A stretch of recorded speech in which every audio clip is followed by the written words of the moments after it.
One of the other things I learned in Mogadishu is why I should not drink alcohol. You know, I was very convinced that, hey, look, Jesus turned water into wine. So why should I not? I mean, let's face it. Of course, there are those who argue, there are all sorts of scholars, that, the wine was actually not alcoholic wine. Well, okay, as far as I was concerned anyway. Jesus turned water into wine.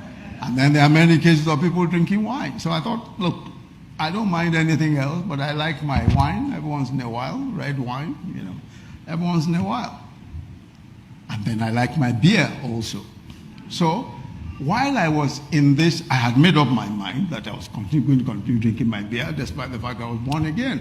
As a matter of fact, I thought to myself, on this particular Sunday, I was coming back from the fellowship where I had preached, because somehow, I'd become the pastor of this fellowship. We just decided that this guy looks like he might be a good pastor. He just made me the pastor anyway. But that's another story.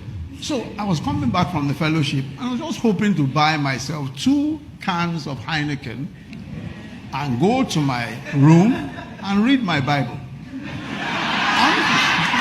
No, seriously. That's exactly what it was.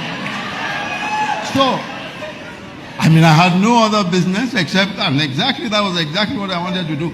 So here I was, coming back from this fellowship, and there were very many restaurants in the UN compound in Mogadishu. So I went to this particular restaurant, and as I walked into the restaurant, I saw many of my colleagues from different countries. They were sitting down there drinking beer. As soon as I came in, they all started hiding their drinks. So I went over to the guy, one of the guys in my office, a Danish guy, a guy from Denmark. I said to him, Jürgen, why are you hiding your whiskey? He said, you are the priest. I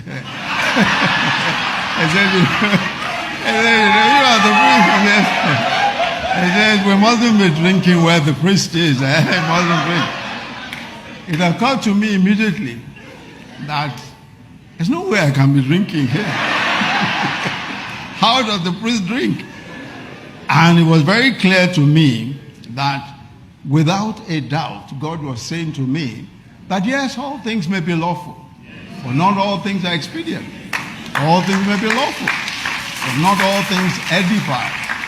It was quite clear to me from that moment. And from that day, I have not touched alcohol.